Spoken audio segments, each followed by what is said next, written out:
fora do quartel como eu agia dentro do quartel. Aí é que eu me dei mal.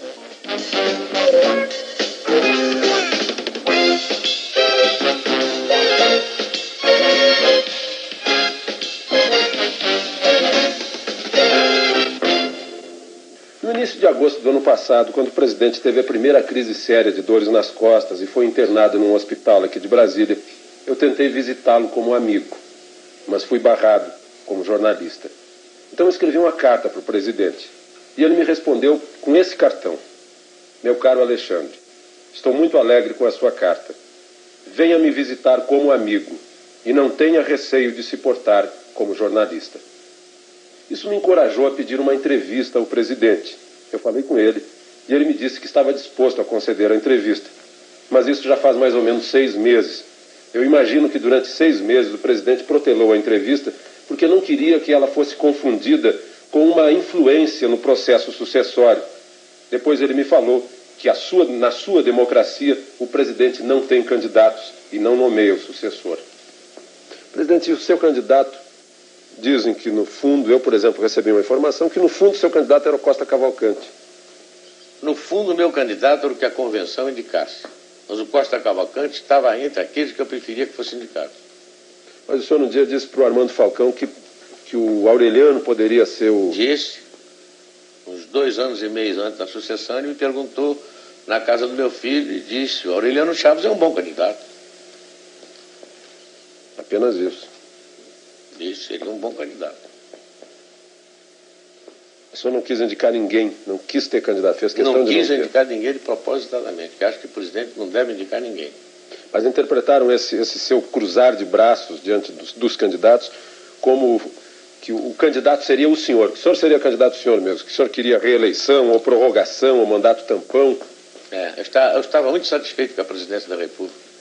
Eu desde o começo dizia que não gostava do poder, então diziam, um presidente que não gosta do poder não pode ser presidente. Se eu tivesse dito que gostava do poder, ele é um ambicioso. Mas o fato é que eu não gostava mesmo. E o Maluf, presidente, também. Outra pergunta que fica no ar, que o senhor não teria se importado com a derrota dele, em primeiro lugar. O senhor... Não é que eu não teria me importado com a derrota dele, eu me importei com a derrota do candidato do meu partido. Como era casualmente ele, eu me importei, eu preferia que não... Mas o senhor já disse uma vez, o Maluf não faz meu gênero. Não faz meu gênero. Com muita gente do meu governo também não faz meu gênero. Eu já votei muita gente que não faz meu gênero. Votei muitos candidatos que absolutamente não eram do meu gênero, mas eram do meu partido. Por exemplo, o senhor tinha um candidato que era seu colega de farda, o Lotte? Fazia meu gênero. Eu não votei nele. Votou no que não fazia seu gênero. Se eu pudesse, teria votado nele. Estava muito mais identificado com o que eu aprendi no Exército com meu pai do que com o que os outros diziam. Quer dizer, conclusão, o Maluf não fazia seu gênero, mas o senhor o apoiou até o fim como candidato ao seu partido? Como candidato ao partido. Quando quiseram que eu indicasse um candidato, eu não indico porque não é do temperamento. E mesmo que fosse o meu temperamento, eu não indico porque me tiraram o AI-5. Aliás, eu explicar, se eu me tirou o AI-5. Mas eu indiquei. O senhor indicou porque tinha o AI-5. Me dá o AI-5, talvez eu indique. Se o senhor tivesse o AI-5, o senhor faria isso? Não. Se o senhor tivesse o AI-5, o que o senhor faria com ele? Com o AI-5? Rasgava. Infelizmente, o galho rasgou antes de mim. Presidente, João Batista de Oliveira Figueiredo, o homem, imaginou algum dia que seria presidente da República? Não, nunca imaginei. O máximo que eu almejei na vida foi chegar a ser um bom oficial de Estado-Maior do Exército. E eu acho que eu consegui. Mas presidência da República nunca me passou pela cabeça. Como é que o senhor soube que seria presidente? Diziam assim que o senhor já sabia muito antes. Foi mesmo no dia que se fala, no dia 27 de dezembro? Foi no dia 27 de dezembro de 1978, na Granja do IP, quando o presidente Geisel me chamou para me comunicar que se tinha fixado o meu nome. E eu, nessa oportunidade, eu disse para ele que eu não seria tão cretino a ponto de dizer a ele que estava sendo surpreendido, porque já mesmo os jornais iam falando no meu nome. E que, portanto, eu estava preparado para um dia ter que responder aquela pergunta. E já que ele estava fazendo aquela pergunta, eu perguntei para ele se era uma ordem ou se era um convite. Ele disse, não, estou lhe consultando. Então, não, eu não quero. Mas por que não quer? Porque eu me conheço. O senhor não me conhece bem. O senhor serve comigo, mas nós nunca tivemos um contato tão íntimo a ponto do senhor dizer que possa me conhecer bem. Eu me conheço e sei que não sirvo para isso. O meu temperamento e os meus... Se eu consulte meus colegas do Exército, eles todos vão coincidir comigo que eu não sirvo para isso. Depois eu não quero. Ele tornou a insistir e eu pedi a ele 24 horas para ele pensar. No dia seguinte ele voltou para mim, conversamos, e ele disse, não tem jeito, vai ser você mesmo. E o vice foi o senhor que indicou?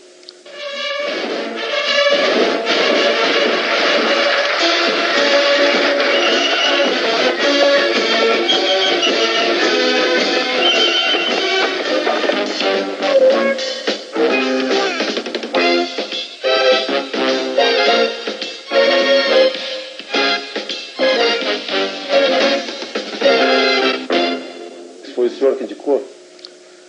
Depois de terminada essa primeira parte da conversa, ele virou-se para mim e perguntou, e o vice? Eu disse, tá aí o nosso Aureliano Chaves. Ele chegou-se muito bem. Você quer comunicar? Eu digo, não, já que o senhor me perguntou, o senhor comunica para ele. Mas quem citou o nome do Aureliano Chaves fui eu. Esclarece muitas versões aí de quem teria indicado. Não, ele não me indicou. Não me indicou absolutamente. Não me indicou nome nenhum. Outra coisa, presidente, que também está no ar. O seu relacionamento com Aureliano Chaves. Por que houve o afastamento? Isso é bom perguntar a ele. Ele saberia responder? Eu acho que sim. E o senhor chegou a ponto, assim, de antes de assumir a presidência ou depois de ter assumido, chegou a ponto de ter vontade de desistir, presidente? Não, depois que eu assumi um compromisso, jamais desisti de alguma coisa. Nunca passou pela cabeça desistir de coisa nenhuma. E até o fim? E até o fim. E a família? A presidência prejudicou a sua família? Prejudicou porque eu fiquei 17 anos em Brasília, né? Não digo que foi a presidência, mas eu ter me metido nisso, eu fiquei 17 anos afastado da minha família. Meus filhos no Rio e eu aqui. Prejudicou, não há dúvida que prejudicou. Benéfico não foi. Nenhum membro da minha família saiu ganhando qualquer coisa. Pelo contrário. Só tiveram aborrecimentos, eu também. E nós ficamos afastados dele. Vou amenizar um pouco a conversa. O senhor sabe que sempre há piada a respeito do presidente da República. E dizem que o senhor conhece todas as piadas a seu respeito. Qual é a melhor piada a seu respeito? Não conheço todas as piadas, conheço muitas. A primeira que me contaram foi a do sapato, aquela do Geisel, né? O presidente Geisel, antes de me escolher, foi com um companheiro, mas você vai escolher o Figueiredo? O Figueiredo tem um temperamento meio doido, o Figueiredo é meio maluco.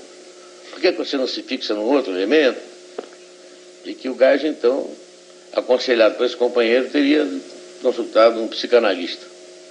Faz uma experiência, vai lá e diz ao psicanalista que quer ver as reações, como é que um presidente entra e sai do poder. Faz uma experiência com o senhor e depois faz uma com o Figueiredo. E o Geisel aceitou. E chegou lá e o psicanalista perguntou para ele, presidente, qual é o objeto que normalmente é quadrado, mas pode ser redondo, pode ter 4 pés, pode ser 6, serve para a gente se reunir em torno, para fazer refeições ou para conversar. Enfim, tem uma porção de utilidades, não sei o quê. Ele pensou, ele disse, uma mesa. Ele disse, muito bem, isso está perfeitamente. E qual é o objeto que todo mundo usa? Geralmente, para não andar com o pé no chão, todo mundo usa. E o Geisel, naquela precisão dele, de gostar das coisas precisas, perguntou se tinha cadarço ou não tinha cadarço. Sim. Não pode ter cadarço ou pode não ter cadastro. Então ele disse, é sapato. Ele sabe muito bem, o senhor está perfeitamente bem depois de 5 anos de governo. Aí quando eu entrei me fizeram essa pergunta. O Gás me contou. Olha, vão lhe perguntar isso assim, me perguntaram isso assim, assim, vai prevenir. E a primeira pergunta que me fizeram foi essa do sapato, justamente. E eu então perguntei, tem cadastro? O camarada, não pode ter cadastro e não tem cadastro. Então eu disse, então é um mocassim. Se não tem cadastro, é um mocassim. Foi essa a primeira que me contaram. Aliás, eu contei para ele. Mas o que eu achei mais graça é que diziam que desde o começo que eu não cumpria nada do que estava prometendo. Agora eu estou achando mais graça ainda dela. Agora você pede que olhem para trás para ver se você não cumpriu ou não. É o povo que julga se eu cumpri ou não. Eu tenho a consciência tranquila de que cumpri. O senhor entrou no mundo político, o senhor saiu do quartel e entrou no mundo político. Isso foi algum choque para o senhor? Foi porque eu pensei que eu pudesse agir fora do quartel como eu agia dentro do quartel. Aí é que eu me dei mal. A massa era completamente diferente. A gente com quem eu ia lidar era completamente diferente. O tipo de reação? No quartel só se falava em cumprir dever, em bandeira, defender o Estado, viva a pátria. Era o dia inteiro isso. E aqui fora só havia interesse particular. A última coisa que eu ouvia falar era em Brasil. A ponto de eu perguntar uma vez a um determinado político, e o Brasil? Essa hora, presidente.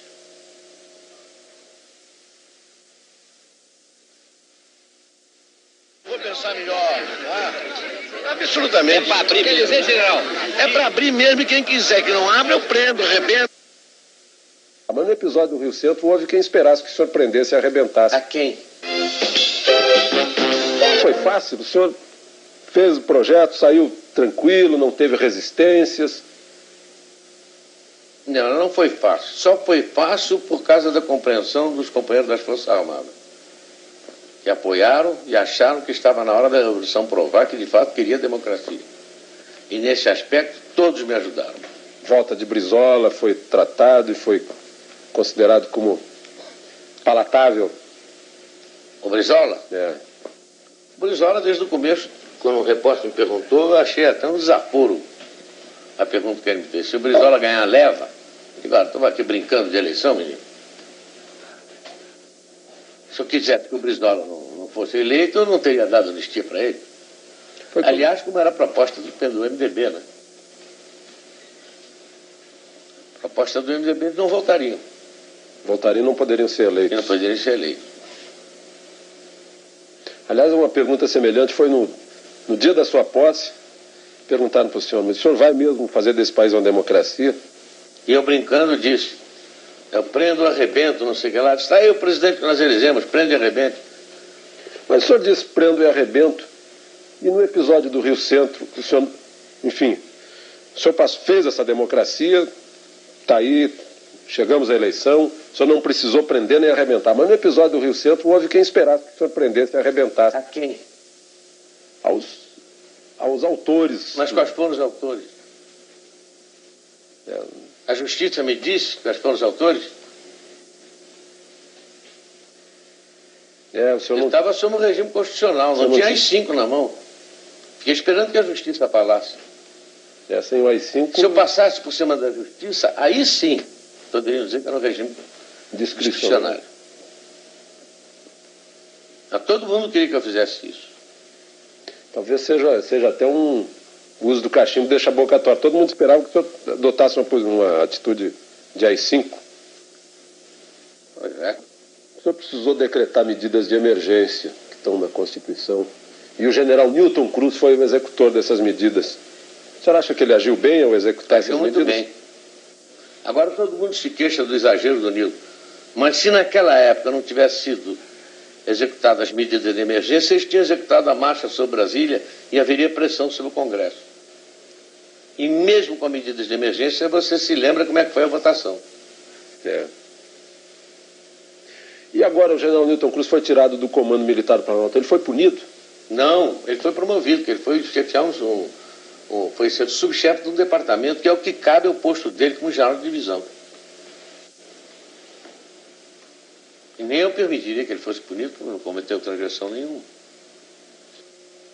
O senhor, durante uma parte do governo, saiu uma versão que o senhor teria comentado com algum íntimo, disse assim, olha, se me incomodarem muito, eu chamo o Pires e largo isso tudo.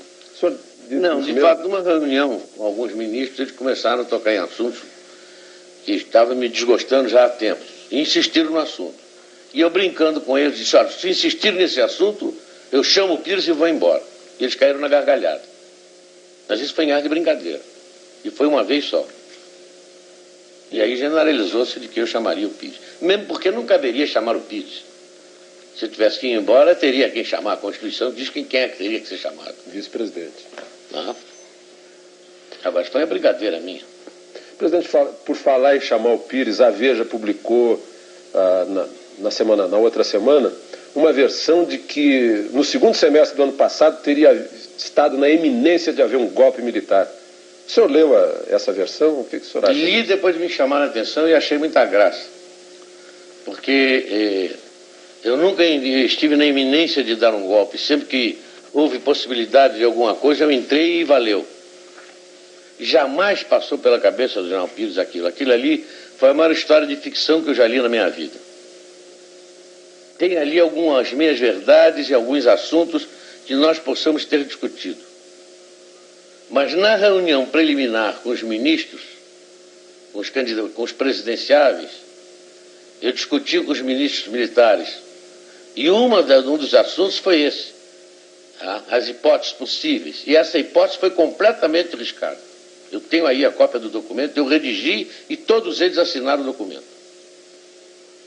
Não é absolutamente verdade que está ali. E a imprensa, presidente? O que o senhor acha do trabalho da imprensa? O trabalho da imprensa no meu governo foi trabalhar contra mim. Contra o meu governo, porque tudo que se saía na imprensa ou saía truncado, ou saía meia-verdade, ou então era inventado. A ponto de um dia eu chamar um determinado editor que foi lá me pedir um determinado dinheiro para a revista dele, para o jornal dele, e eu peguei assim um número e disse assim, olha, só nessa reportagem tem 11 mentiras. 11 mentiras que eu constato que foram comigo.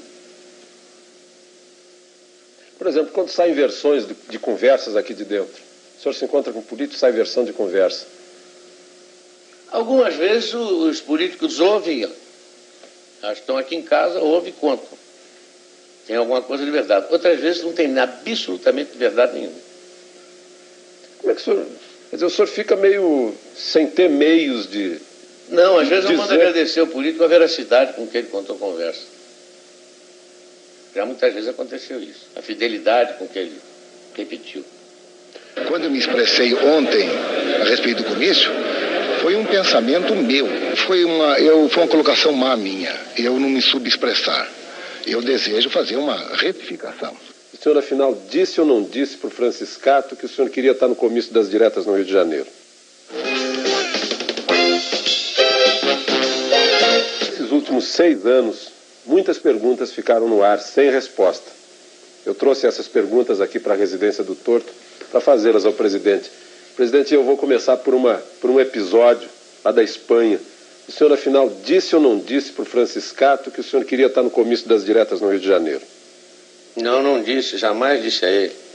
Chamei imediatamente o Franciscato e pedi a ele para desmentir aquela inverdade que ele havia dito. Que eu entendi que ele disse para querer me beneficiar. E o coitado Franciscato, ao desmentir, foi infeliz. Dizendo que tinha se traído, que tinha ouvido alguma vez eu dizer isso. Eu nunca disse isso a ele. Que teria cometido a inconfidência, mas o senhor realmente não disse? Não, absolutamente, nunca disse. Outra coisa que ficou no ar um dia... A única coisa que eu disse foi na entrevista que eu dei na África, quando começaram a me perguntar na entrada ali da casa em que eu estava hospedado, presidente, e as eleições diretas? Eu comecei a entrevista assim, jamais passou pela minha cabeça fazer a eleição direta agora. No entretanto, se o partido assim decidir, o Congresso decidir, eu como homem de partido tenho que me submeter. Afinal, todos nós somos pelas diretas. Eles começaram aqui no Brasil, a notícia chegou aqui no Brasil O presidente está de acordo com as diretas. Não está de acordo, mas não para... Mas naquele momento, não. Tanto que o senhor depois propôs para 88. Eu propus para 88. E justamente eu não estava de acordo porque não eram essas as regras do jogo. E toda a imprensa brasileira acusava o regime de estar sempre mudando as regras do jogo. Então vamos com elas até o fim.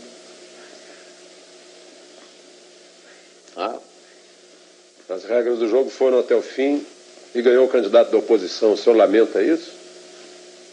Lamento, que eu preferia que tivesse ganho do meu partido, fosse ele quem fosse. Mas um dia o senhor estava com um candidato do seu partido, e essa é outra pergunta que ficou no ar. O senhor estava com Paulo Maluf no seu gabinete e os fotógrafos contam que ouviram o Maluf dizendo: sorria, presidente. E o senhor teria respondido para o Maluf: eu não sorrio, a casa é minha, aqui eu faço a cara que eu quiser. É que eles ouviram mal, então deturparam o que eu disse. De fato, o Maluf perguntou: sorria, presidente. Eu disse: eu não posso sorrir porque a cara é essa que eu tenho e eu não posso mudar.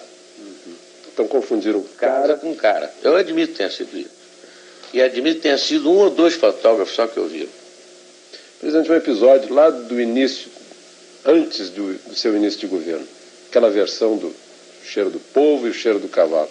Agora, depois desses 6 anos, eu volto a perguntar para o senhor gosta mais do cheiro do povo ou do cheiro do cavalo? Olha, aquilo só pode ter sido ou uma maldade do jornalista que ouviu o que eu disse, porque ele me fez a pergunta, eu bati no ombro dele, olhei para a cara dele e disse: olha aqui, meu filho, eu gosto mais do cheiro do cavalo, você tem razão. Para não dizer outra coisa que eu devia ter dito. E ele maldosamente compreendeu, mas foi discutir com outro que eu soube se devia ou não publicar. Mas já que você me fez essa pergunta, seria uma imbecilidade de mim a toda prova eu ter dito que gostaria mais do cheiro do cavalo. Mas agora, no momento, eu digo que eu não gosto do cheiro dele. De quem fez a pergunta, não gosto. Como é que o senhor recebia essas críticas? Não, as pessoas que o cercam no palácio nunca sonegaram do senhor as críticas? Não, nunca sonegaram. Até pelo contrário, quando alguns exageravam até nas críticas, o SNI sempre me informou muito bem. E os companheiros também sempre me informaram muito bem. Eu recebia com naturalidade. E às vezes até com uma ponta de ironia. Porque criticando a mim, estavam criticando vários companheiros que estavam do lado de lá e que tiraram vários cursos comigo. Mas alguma crítica que o senhor chegou a verificar para ver se era verdade ou não? O senhor já... Não, as críticas que fizeram, eu tomei todas como coisa de... o meu humorismo, nunca tomei como verdade, porque não eram verdade mesmo. Presidente, o SNI sempre informou bem o senhor, porque o senhor já foi chefe do SNI. Dizem que o SNI fica criando complôs, levando informação do presidente. O senhor acha que sempre houve informação fiel, precisa do SNI para o senhor? O SNI tinha informação tão precisa que quando o ministro vinha tratar do assunto, eu sabia mais do assunto do que ele. E fazia uma pergunta, às vezes, que desmontava todo... Quer dizer, o ministro vinha fazer uma proposta para o senhor sobre energia nuclear, por exemplo, o senhor já estava sabendo de tudo? Eu já tinha recebido uns 15 dias antes um dossiê sobre energia nuclear. O senhor, quando chefe do SNI, corria a versão de que o senhor teria livrado alguns jovens que estavam sendo acusados, o senhor agiu para libertá-los, aconteceu isso? Não, para libertá-los não, para que eles pudessem trabalhar, porque eles estavam fichados na SNI e não tinham culpa nenhuma. E quem fichou por maldade. Alguns tinham alguma culpa, mas não era culpa a ponto de eliminá-los. Alguns até eu empreguei lá mesmo. Qual foi a maior tristeza que o senhor teve nesses 6 anos? Para ter constatado que alguns homens que eu pensava que fosse alguma coisa eram completamente diferentes. O senhor não gostaria de citar o nome desses homens? Não, porque um dicionário era capaz de não caber todos os nomes deles. E a maior alegria, presidente? A maior alegria foi não ter conhecido antes algumas pessoas que eu poderia ter conhecido. Essas o senhor poderia citar? E ter conversado com o presidente Geisel depois de tanto tempo, em que diziam que nós estávamos brigados, em que eu convidei para almoçar e ele veio e conversamos durante 3 horas. Faz um mês isso, mais ou menos? Faz mais tempo. Qual foi o tema da conversa, presidente? Foi a sucessão presidencial. Porque eu senti que ele tinha uma opinião e eu tinha outra. Mas saímos bons amigos. Ele do lado de lá e eu do lado de cá. Continua a relação? Eu espero que sim. Eu não tenho nada contra ele, gosto muito dele. O senhor me contou sobre o Darcy Jardim de Matos. O senhor me falou assim, é desse tipo de homem que esses são os homens que eu admiro. O senhor o convidou para conspirar antes de 64, ele disse, eu não entro em conspiração, mas vou estar ao seu lado. Ele e meu irmão Diogo. E foram os dois primeiros que se apresentaram. E nunca conspiraram. Mas onde eu queria chegar é o seguinte, depois desses 6 anos, eu vejo aí na votação do presidente da República no colégio eleitoral, a primeira vez que seu nome foi lembrado no plenário foi por um ex-caçado, Jorge Carone, que agradeceu ao senhor pela anistia. Como é que o senhor, depois desses 6 anos, como é que o senhor analisa o coração dos homens, as pessoas que o senhor conheceu? Como qualquer homem de bom senso, qualquer homem de bem poderia analisar. O que eu poderia esperar? Eu não poderia esperar isso. E, no entanto, devo isso a ele. O senhor imagina agora que o senhor está passando a faixa para o Tancredo, o que passa no seu pensamento? A declaração de um ortopedista do Rio de Janeiro, dizendo que não gostaria de ser seu médico, porque o senhor é um paciente muito indisciplinado. O senhor causou problemas para o Dr. Newton, presidente? Só o Dr. Newton que pode responder isso, eu não sei. Agora, que ele é um chato, é. Como é que o senhor está hoje, física e espiritualmente? Olha, fisicamente eu não estou muito bem, porque ainda estou com a perna meio boba. Mas espiritualmente estou muito bem. Estou com a consciência tranquila, fiz o que eu achava que poderia ter feito. Não fiz o que eu achava que não deveria ter feito. Acho que estou muito bem e contente que falta pouco tempo. O senhor já calculou hoje quantos dias faltam? Eu tenho uma tabela lá nas baias, eu não fui lá nas baias hoje. Faltam 8 com 28 de fevereiro, são 36 com 15, 46, 51 dias. O senhor está contando mesmo os dias que faltam? Todo dia vou lá nas baias, quando eu vou lá eu corto. Mas o senhor foi à ONU, o senhor esteve no México. Como é que foi nesses 2 últimos anos aí? O senhor parece que defendeu um ponto de vista que foi vitorioso. Eu comecei inicialmente procurando congregar todos os países sul-americanos em torno de uma ideia, de uma fala só no sentido daquelas partes comuns de política externa. Consegui. E depois fui à ONU para, vamos dizer, uma fala de alerta. Mas, infelizmente, esse alerta começou a ter resultados agora com a reunião de Cartagena. Quando eu senti que, de fato, os países desenvolvidos começaram a se preocupar. Mas, nesse ponto, o doutor Tancredo Neves tem razão. Dinheiro se paga com dinheiro. Então, ele tem que arranjar dinheiro para pagar.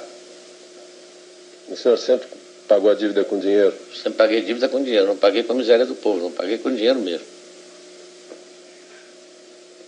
Eu espero que ele consiga isso também. Presidente, governo Tancredo Neves, o que o senhor espera do governo Tancredo Neves? Eu não espero do governo dele, eu espero que ele tenha um pouco mais de sorte do que eu tive. E que no final do governo dele o povo faça mais justiça a ele do que fez a mim. Mas agora no final do seu governo até a oposição está fazendo justiça ao senhor. Foram lá no Palácio, o Hélio Garcia, o José Richa, o Iris Rezende estão convidando o senhor para homenagens, comícios. O senhor vai nesses comícios? Não. O senhor não vai mesmo? Nem de lá do cá, nem do lado de lá. Mas fico muito honrado com o convite que eles me fizeram, muito agradecido. Sinal que alguém reconheceu que nem tudo que eu fiz foi ruim, né? O senhor agora, lá no sítio do Dragão, o senhor vai estar tranquilo. Se alguém aparecer lá para falar em política, pedir conselho, pedir que o senhor volte, ser candidato a alguma coisa, ser candidato a senador, alguma coisa assim. Eu acho que não vai aparecer ninguém. E se aparecer? Duvido. Eles me conhecem. A partir do dia 15 de março eu não sofro certas restrições que o cargo impõe. Você não precisa se conter. Não preciso me conter. O senhor me contou certas coisas que a gente não pode revelar, que realmente o senhor tinha boas razões para não se conter e se conteve. Tanto que tenho medo de não poder me conter depois do dia 15. No dia que o senhor estiver passando a faixa para o Tancredo, no dia 15 de março, o senhor imagina agora que o senhor está passando a faixa para o Tancredo, o que passa no seu pensamento? Vou ter pena dele. Tenho uma pena danada dele. Por quê, presidente? Ele vai passar pelo que eu passei. O senhor não acha que ele está com mais opinião pública dando força para ele? Tá com... Esse é que é o perigo, justamente.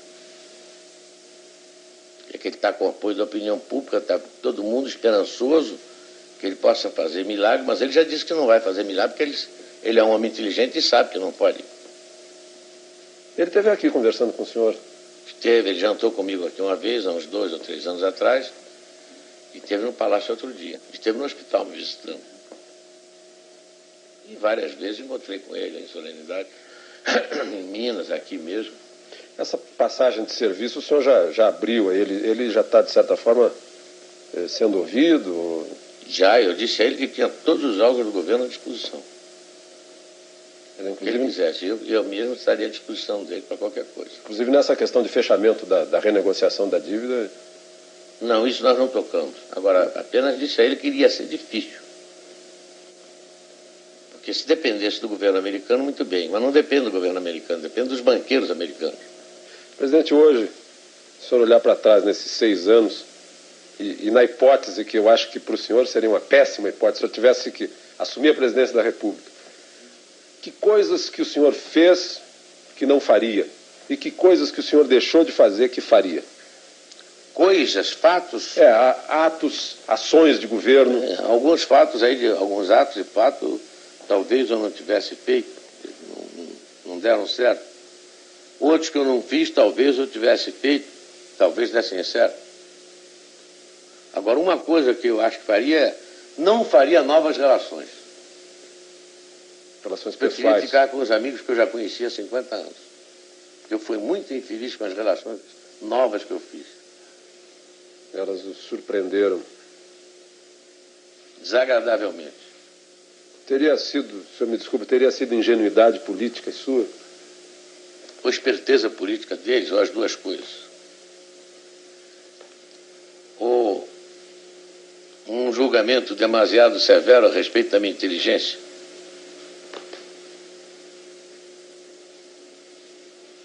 O senhor ficou muito magoado com isso, né? Com alguns enganos a respeito de pessoas que o senhor teve ao longo desses anos.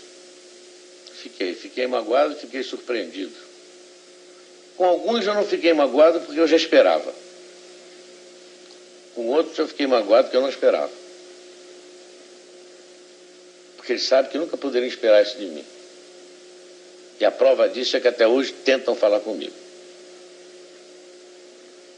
Presidente, agora, deixando de lado os políticos, e a gente imaginando que aqui essa câmera está registrando a entrada do senhor na casa do brasileiro médio, do povo. Do povo, povão. O que o senhor diria agora para o povo, povão que está vendo o senhor aí? Nesse momento que o senhor está deixando a presidência da República. Bom, o povo, povão que poderá me escutar será talvez os 70% dos brasileiros que estão apoiando o Tancredo. Então, desejar que eles tenham razão e que o doutor Tancredo consiga fazer um governo bom para eles. E que eles o doutor Tancredo consiga dar a eles o que eu não consegui. E desejar felicidade para eles. E que me esqueçam. Aliás, eu pedi isso desde o começo. Se lembra? Mas eu acho que eu tenho a impressão que a história não vai esquecer certas coisas, presidente. Anistia, por exemplo, em primeiro lugar, e acesso à democracia que está aí. Pode ser que eu não esqueça, mas eu preferia que esquecesse. Para o senhor viver tranquilo lá no sítio do Dragão. E que não me venham conversar mais sobre política. Que aí eu abro o meu arquivo. O senhor tem cartas e papéis guardados? Muitos. Bom, presidente, muito obrigado ao senhor. Obrigado. Obrigado a você também. E obrigado a vocês.